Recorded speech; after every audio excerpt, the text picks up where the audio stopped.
Nous poursuivons la couverture de la deuxième semaine de la critique de Montréal qui se déroulera du 12 au 18 janvier au cinéma du musée, bien sûr 2026, comme Robert me le mentionnait. Bonjour Robert. Bonjour. Avec Olivier Godin qui présentera le mardi 13 janvier Oublie pas le Gruau.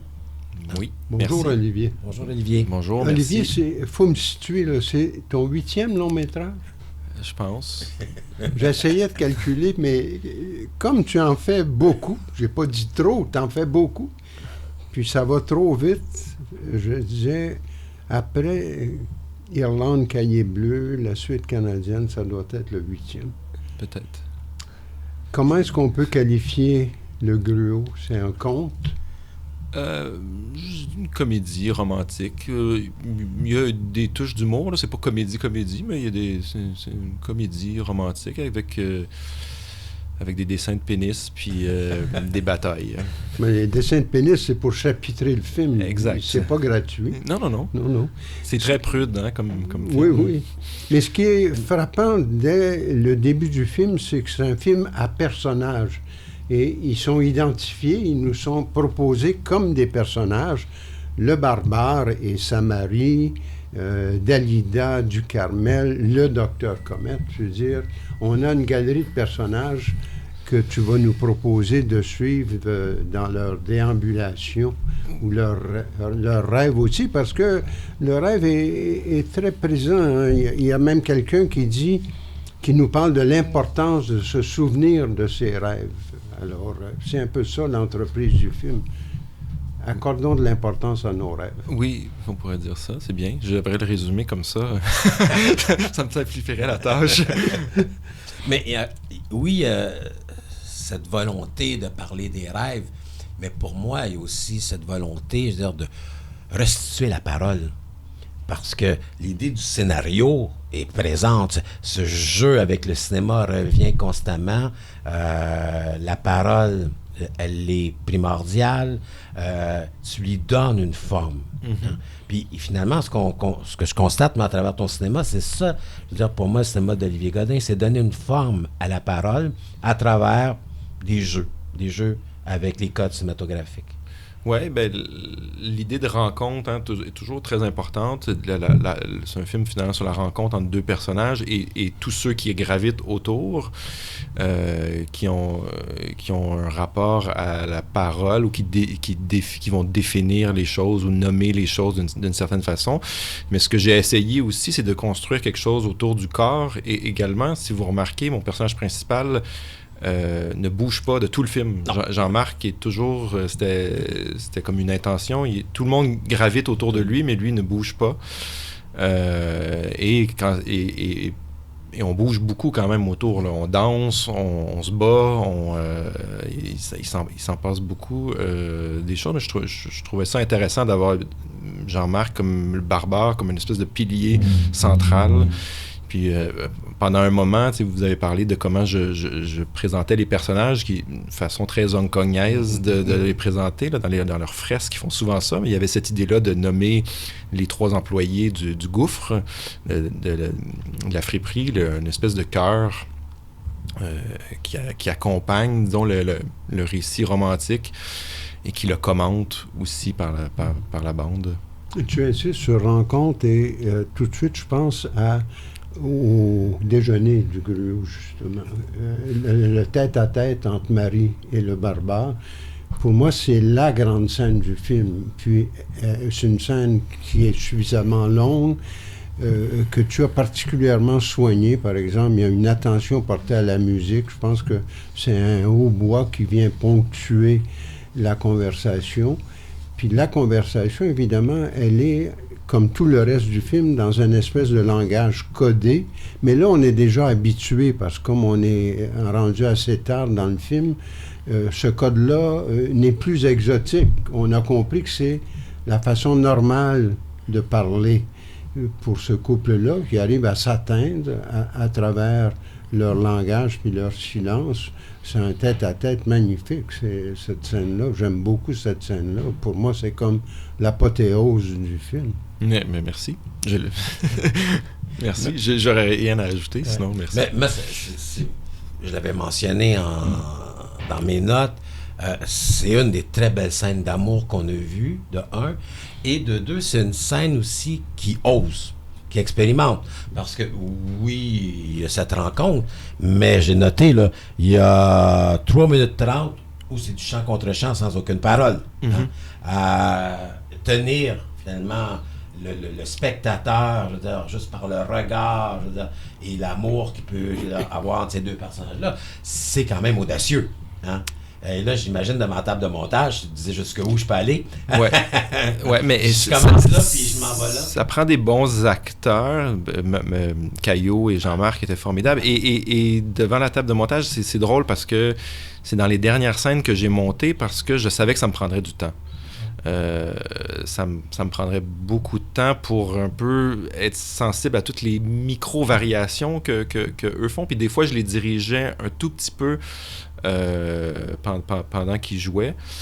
Puis je pense que si elle fonctionne, c'est qu'il y a le climax, si je peux dire, le point de jouissance, et avec je veux pas vendre de punch, là, mais où est-ce que ça s'en va, c'est aussi un moment, on pourrait dire, c'est ça, il y a comme quelque chose de très fort vers quoi ça s'en va, puis ça m'a c'est ce qui me permet de tenir aussi longtemps, je pense, c'est de savoir qu'il y a comme un point d'exclamation à la fin qui s'en vient. Tu nous as préparé en tant que spectateur. Quand on regarde cette scène-là, on voit les regards, mais aussi, parce qu'on ne veut pas tout dire du film, mais on sent qu'il y a une érection qui va surgir.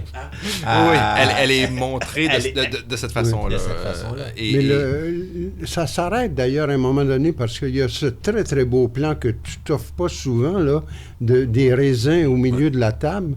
Ça, c'est un plan qui est complètement gratuit. Il est beau, il vient ponctuer ou ralentir la conversation. Ouais, ben moi, l'intention de ce plan-là, c'est vraiment pour... tu sais, ils sont en train de manger et ça assoit l'action ça fait respirer la scène d'une autre façon. Oui. Non, il est très bienvenu, mais il est très beau. Plastiquement, là, c'est très pour soigné. Moi, ça a aussi un lien avec... Parce qu'on parle beaucoup des histoires et dans ce film-là, pour moi, la première histoire, c'est l'histoire de Jésus-Christ, qui revient régulièrement. Et il n'y avait peut-être pas cette intention-là, mais ces raisins me ramènent dans cette première histoire aussi. C'est drôle que tu dis ça, parce que j'ai l'impression... J'en étais conscient, le premier plan du film, c'est la nativité. Exact. Et il y a peut-être des trucs inconsciemment comme les raisins, justement, le gouffre, le fait que ça soit... on le sent peut-être, mais j'ai voulu, dans la friperie, le room tone qu'on entend, c'est une messe, parce que c'est tourné dans un sous-sol d'église. Et à un moment donné, à la fin de la journée, il y a comme une messe qui a commencé, puis là, j'ai dit, enregistre ça, là, puis c'est à un niveau peut-être inconscient, mais il y a beaucoup de petits éléments là. Et quand je disais, j'aime... Bon, c'est un film d'amour. Les films d'amour sont souvent des films sur la foi, d'une manière un peu détournée. J'aimais bien cette idée-là. J'aime créer aussi des personnages croyants qui ont un rapport à la foi un peu étrange. Mais, oui, mais il y a vraiment un imaginaire chrétien là, dans le film, parce que mais les références sont multiples. C'est notre mythologie. L'Arche de Noé, la Vierge Marie, ces rapports qui sont conditionnés par son respect vis-à-vis la Sainte Vierge. Je veux dire, c'est un peu notre héritage que tu viens fouiller un peu. Oui, pour moi, c'est notre bagage mythologique. Je sais que j'ai souvent comme salivé devant les mythologies des grands films américains en me disant « ils sont chanceux, ils ont ça », tu sais. Puis après ça, en découvrant les Jacques Ferron, les VLB, les Yves Thériault, c'est par la littérature que je me pense comme non, on a un bagage, il est peut-être moins épique, mais il y a une couleur, et il est universel aussi, parce que on n'est pas tout seul à avoir passé à travers ça. Dans l'écriture du film, mais c'est une constante dans ton travail, il y a pour moi vraiment une esthétique 16 mm.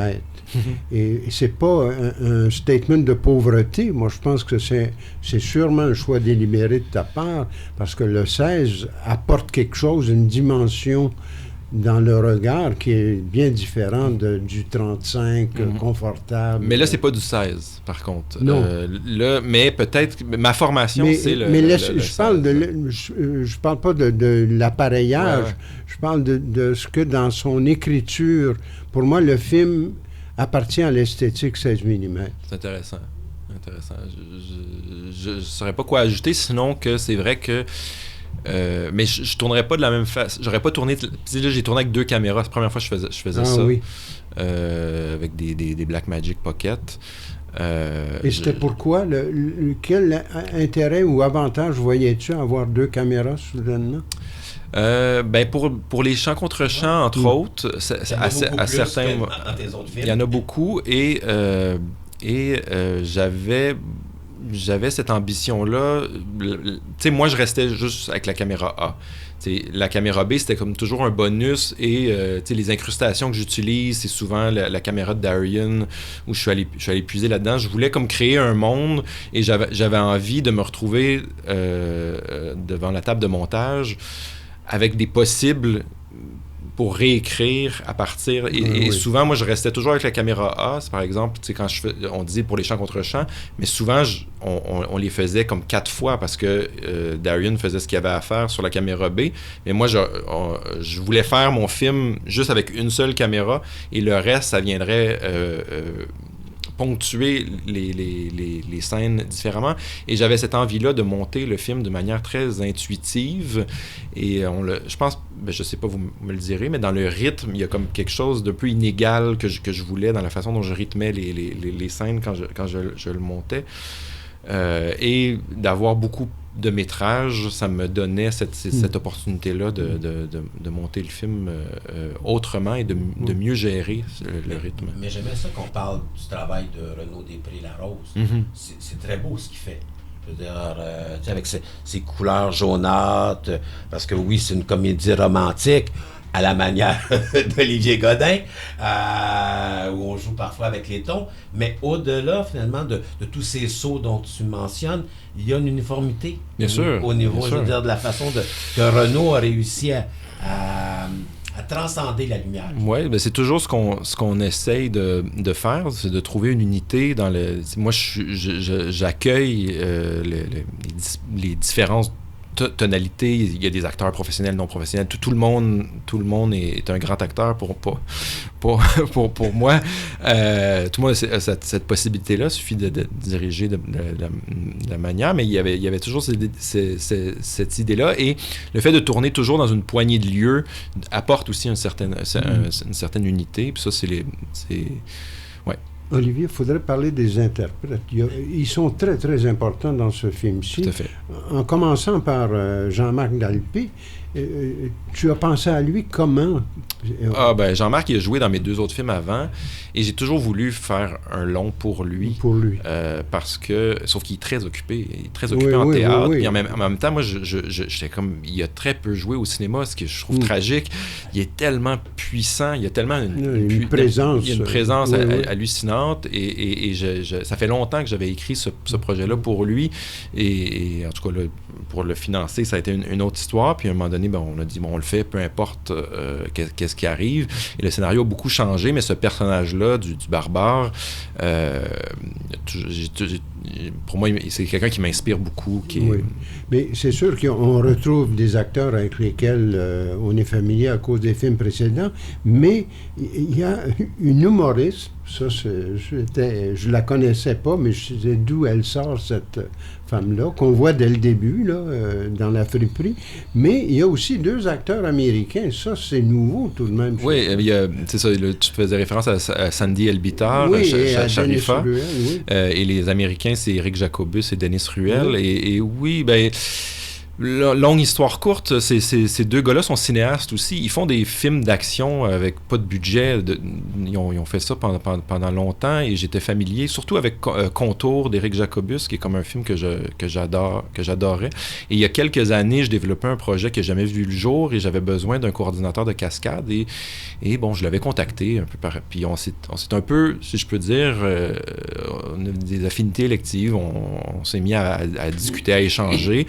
Puis quand j'avais j'avais eu la bourse pour celui-là, j'ai dit, serais-tu game de venir, une couple de jours, on élaborait une scène de combat, puis on a essayé de faire fonctionner ça, puis ils ont été game, et ils se sont donnés, là, vous voyez, pour des peanuts.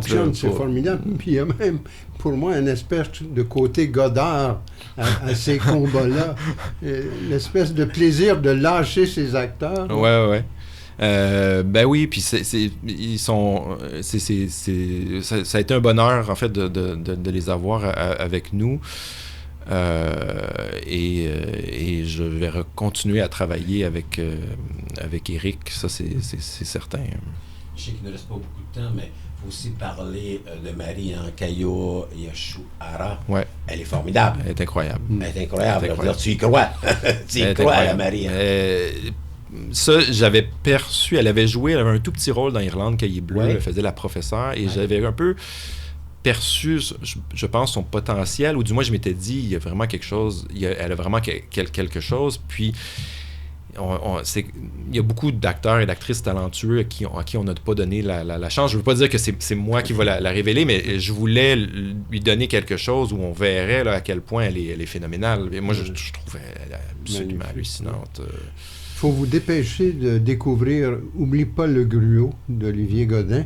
D'abord, pendant la semaine de la critique, justement, le 13 janvier au musée à 18h30. Puis après ça, on cherchera, on trouvera. Comme toujours chez Olivier. Oui. Merci Olivier. Merci à vous. Merci Olivier.